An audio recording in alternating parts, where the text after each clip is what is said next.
بسم اللہ الرحمن الرحیم الحمدللہ رب العالمین والصلاة والسلام علی سید الانبیاء والمرسلین۔ معزز صافی بھائیو، آپ کو بلانے کا مقصد آج ضروری کچھ گزارشات تھیں جو ملک و قوم کے حوالے سے تھی، اور وہ جو گزشتہ تقریباً 1 سال سے ہمارے اوپر حکمران مسلط ہیں، جن کو رجیم چینج کے نام پر پاکستان کے اندر لانچ کیا گیا، اور جو اس وعدے کے اوپر آئے تھے پاکستان کے اندر کہ ہم اپنے کپڑے بیچ کر قوم کو سہولتیں فراہم کریں گے، انہوں نے اپنے کپڑے کیا بیچنے تھے بلکہ قوم کو جو فطری لباس پہنایا گیا ہے، یعنی کہ ماس اور گوشت، وہ بھی نوچنا شروع کر دیا ہے۔ اور جن کے دعوے بلند و بانگ تھے کہ اسحاق ڈار صاحب پاکستان میں آئیں گے اور پاکستان کی معیشت اس رو میں بہنا شروع ہو جائے گی کہ یہاں ہر کوئی خوشحال ہو جائے گا، یہاں 2 وقت کی روٹی لوگوں کو آسان ہو جائے گی، غریب خوشحال ہو جائے گا، لیکن غریب کی بدحالی اور زبونحالی اس نہج تک جا پہنچی ہے کہ وہ جماعت جو ایک دینی عقائد اور دینی اقدار کے حوالے سے اپنا موقف رکھتی ہے، اس کے ذمہ داران نے بھی جب قوم کا حال دیکھا اور اس نہج پر دیکھا تو انہوں نے بھی یہ فیصلہ کیا کہ ہم اپنی قوم کے ساتھ کھڑے ہوں، نہیں تو یہ قوم جس میں بہت سارا دم خم تھا اس کو بھوک سے مار دیا جائے گا، اور اگرچہ وہ جمہوریت کے نام پر مار دیا جائے اور اگرچہ وہ مفاہمت کے نام پر، لیکن ساری چیزیں قوم کو بالآخر بھوک فراہم کر رہی ہیں۔ اور اس وقت جتنے بھی آنکڑے لائے جائیں، یعنی کہ ملائے جائیں، آنکڑے ملائے جائیں اور جتنے بھی اشاریے اوپر نیچے کیے جائیں، بالآخر نتیجہ یہی ہے کہ قوم کو 2 وقت کی روٹی بہت مشکل ہے اور ان کا گزر اوقات بہت مشکل ہے۔ بلکہ کل جو ایک قوم کے سر پر آفت اور بلا نازل کر دی گئی ہے، جو پچھلے 2 دنوں میں منی بجٹ کے نام پر جو رہتی سہتی کسر تھی وہ بھی نکال دی گئی ہے، اور قوم جو آخری سانسیں لے رہی تھی بلکہ ان کی اب کفن بھی نوچنے والی بات ہے، اور اسحاق ڈار صاحب نے کہہ دیا ہے کہ اب جو مر گئے ہیں ان کے اوپر بھی یہ تو کفن اتارنے والی بات ہے۔ یعنی کفن چور حقیقت میں اگر کوئی آج کے دور میں دیکھے تو وہ ہمارے وزیر خزانہ صاحب ہیں، جنہوں نے اتنا عجیب بات کی ہے کہ مرے ہوں کو بھی سکون نہیں۔ پچھلے تو کہتے تھے کہ قبر میں سکون ہے، انہوں نے آ کر کہہ دیا کہ قبر میں بھی سکون نہیں ہے۔ اور یہ ان کی معاشی پالیسی ہیں کہ انہوں نے بجائے اپنے شاہی پروٹوکول اور اخراجات کم کرنے کے، بجائے کہ سرکاری اہلکاروں کی جناب مراعات کم کرنے کے، بجائے کہ اشرافیہ کے اوپر کوئی جناب بوجھ ڈالنے کے، انہوں نے آسان سا کام ڈھونڈا ہے کہ وہ بجلی، تیل اور گیس کی قیمتیں بڑھا کر قوم کا وہ بھی نچوڑ لیں جو باقی قطرے خون کے جسم میں باقی ہے۔ تو یہ بہت ساری طویل ایک داستان ہے، اس میں صرف آج کا نہیں، پاکستان کی عمر تقریباً 75 سال مکمل ہو چکی ہے، 76ویں سال میں داخل ہے اور وہ بھی کچھ ماہ تک مکمل ہونے والی ہے۔ 75.5 سال کا پاکستان جو ہے وہ آج 23ویں مرتبہ IMF کے دروازے پر پھر کھڑا ہے، اور پاکستان کے قرضے جو پچھلے 1 سال میں 23% بڑھ چکے ہیں، اور تقریباً آج کی جنگ اخبار کی رپورٹ کے مطابق تقریباً پاکستان 50,996 ارب تک مقروض ہو چکا ہے، اور اندرونی اور بیرونی جو واجبات ہیں، قرض ہیں، وہ ایک علیحدہ ہے، اور مہنگائی جو تھی وہ 12.3% تھی پچھلے سال، اور جو اب بڑھ کر 25.3%۔ یہ سارے اشاریے ہیں جن کو ہم حکومت ملائے، اپوزیشن ملائے، کوئی بھی ملائے، اور دنیا کا سب سے بہترین اکانومسٹ بھی ملائے، لیکن آخر بات یہ ہے کہ پاکستان کا غریب، پاکستان کے متوسط طبقے اور سارے طبقے پاکستان کے اس وقت مہنگائی کی صورت میں الجھ چکے ہیں، اور بے یقینی کی صورتحال یہ ہے کہ اب پاکستان کی منڈیاں ہوں، پاکستان کے کاروبار ہوں، تجارتی مراکز ہوں، ہر کوئی پریشان ہے کہ کسی بھی چیز کو استحکام نہیں ہے۔ رات 12 بجے تک ہمیں بھی اس وقت اس لیے جاگنا پڑتا ہے، رات 1 بجے تک، کہ نہ جانے رات 12-1 بجے کے بعد کیا اعلان ہو جائے گا۔ اور اب تو IMF کی وہ ٹیمیں جو پاکستان کے نیوکلیئر پروگرام کی نظامت اور اس کی نگرانی کے لیے پاکستان کا دورہ کر رہی ہیں، یہ ایک بہت بڑی الارمنگ ہے۔ جو 2009 میں ایک خبر شائع ہوئی تھی کہ پاکستان کو معاشی طور پر اتنا مفلوج کر دو کہ یہ اس کو اپنا ایٹمی پروگرام بیک رول کرنا پڑے، بہت ساری اخبارات کی وہ کٹنگز موجود ہیں آج بھی، لیکن پاکستان کو بالآخر ان نااہل اور ان ناہنجار ذمہ داروں، حکمرانوں پے در پے، اور جن کو 30 سال تجربہ کار اور اہل ثابت کرنے کے لیے باہر سے بھی بلایا گیا، اور قوم کے جتنے پنجابی میں ایک بات کرے چھترے بکرے تھے ان سب کو ایک جگہ پر اکٹھا کر کے کہا گیا کہ یہ قوم کو جناب بڑا ریلیف دیں گے۔ ان تجربہ کاروں نے جو قوم کی آخری جناب کڑاکے نکالے ہیں، وہ اس وقت قوم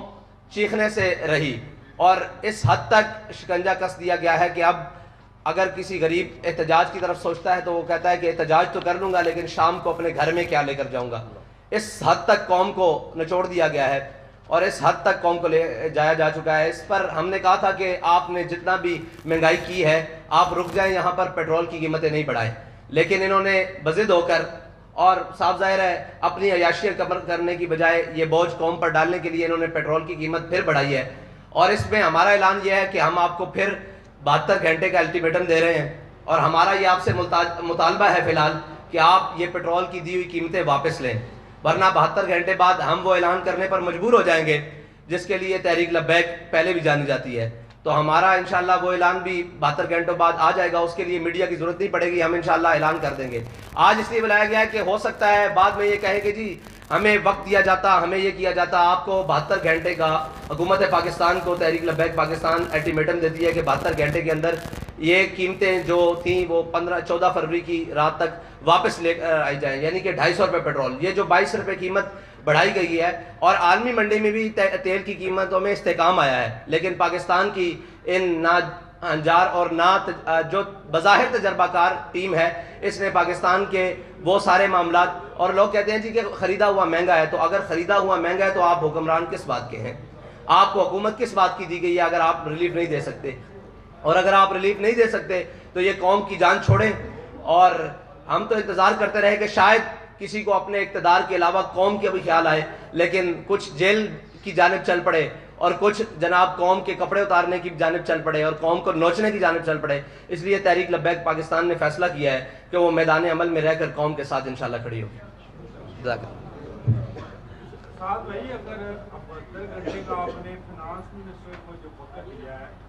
اب اگر نہیں ہوتا تو کیا پھر آپ کوئی نیا مارچ کرنے جا رہے ہیں یا کوئی تھریٹ آئی؟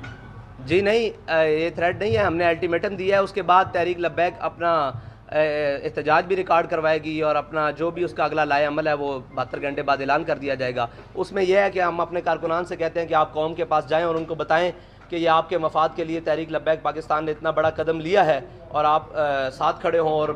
ہر شخص کے پاس, تاجر, کسان اور ہر تنظیموں کے پاس جائیں اور انہیں جا کر بتائیں کہ جو بھی تحریک لبیک کی کال ہو آپ اس کے اوپر لبیک ہیں. السلام علیکم سر, یہ بتائیں کہ بٹوین دی لائن آپ نے ہمیں بتا دیا کہ آپ کیا کرنے جا رہے ہیں, کیا اس طرح کے موٹر ویز یا قومی شاہراہیں بند کریں گے یا کوئی اور اس طرح کا لائن عمل ہے؟ نہیں, ہم ہر وہ کام کریں گے جس سے قوم کو فائدہ حاصل ہو. سر ہم آپ کے پاس خبر لینے آئے ہیں, تھوڑا سا اشارہ تو بتائیں نا. جی آپ کو خبر دے کر جا رہے ہیں کہ 72 گھنٹے بعد آپ کو بہت بڑی خبر ملے گی. اور کوئی سوال نہیں؟ بھائی کیا آپ سمجھتے ہیں کہ موجودہ ملکی حالات میں جو اکانومی کی سچویشن ہے, ان حالات میں پیٹرول مہنگا نہیں کرنا چاہیے تھا گورنمنٹ کو؟ آپ کو نہیں لگتا ہے اس کے علاوہ گورنمنٹ کے پاس کوئی آپشن نہیں تھی, کوئی IMF سے ڈیل میں نہیں ہو سکتی تھی؟ میں نے آپ کو قوم کے پاس, حکومت کے پاس کافی سارے آپشن موجود تھے, صرف پیٹرول, بجلی اور نام کے گیس مہنگا کرنا یہ آپشن نہیں تھا. آپشن موجود ہے کہ کم از کم پاکستانی جو حکومت ہے اس کے پاس کم 1.25 لاکھ کے قریب گاڑیاں ہیں جو استعمال ہوتی ہیں, اور ہر گاڑی کا جو ڈیلی کا پیٹرول ہے وہ 50 لیٹر سے اوپر استعمال کنزمپشن ہے. تو یہ اگر اپنی شائع خرچیاں کم کر دیں اور مریم نواز صاحبہ کو اگر ڈپٹی وزیر اعظم کا پروٹوکول ختم کر کے 1-2 گاڑیوں پر گزارا کرنے پر کر دیا جائے تو قوم کی بہت ساری بچت ہو سکتی ہے. سعد بھائی ایک میرا سوال ہے کہ 10 مہینے ہو گئے اس گورنمنٹ کو, اور جس طرح پیٹرول انہوں نے آپ کے ساتھ بھی بڑھایا تھا اس وقت آپ نے پروٹیسٹ نہیں کیا, کوئی اعلان نہیں کیا, نمبر 1. نمبر 2, اب یہ جو آپ 72 گھنٹے کا ٹائم دے رہے ہیں اس کے بعد کیا پورے پاکستان کے روڈ بلاک کر دیے جائیں گے اگر آپ کی بات نہیں مانی جاتی؟ جو بھی ہوگا انشاءاللہ وہ آپ کے سامنے ہوگا اور قوم کے مفاد میں ہوگا, قوم کی مشکلات کے لیے نہیں ہوگا. اور جو پہلے اعلان نہیں کیا تو یہی بات ہے کہ اگر ہم پہلے اعلان کرتے تو آپ کہتے کہ جی گورنمنٹ کو دیکھنے نہیں دیا گیا, ان کو چلنے نہیں دیا گیا, ان کو ہم نے پورا موقع دیا اور پوری قوم نے موقع دیا کہ شاید یہ کچھ کر سکیں, لیکن انہوں نے کچھ بھی نہیں کیا. اور شاید یہ اپنے کپڑے بیچ دیں, شاید یہ اپنے اثاثے بیچ کر پاکستان کے خزانے میں جمع کروائیں, آدھے, پورے تو نہیں آدھے, لیکن انہوں نے کچھ بھی نہیں کیا بلکہ مزید قوم کا نقصان کیا. تو اس لیے ہم اعلان کرنے پر مجبور ہو گئے. میں بتا چکا ہوں کہ ہم آخری حد تک دیکھتے گئے کہ پاکستانی کی حالت کیا ہے. جب ہم نے دیکھا کہ اس کے پلوں سے پانی گزر چکا ہے تو اب ہمارا میدان میں آنا پڑتا ہے. سر یہ حکومت سے اگر آپ بچت کی توقع کرتے ہیں تو اس کے اقدامات بھی یقیناً کوئی نظر آنے چاہیے. ان کے تقریباً 100 کے قریب وزیر ہیں,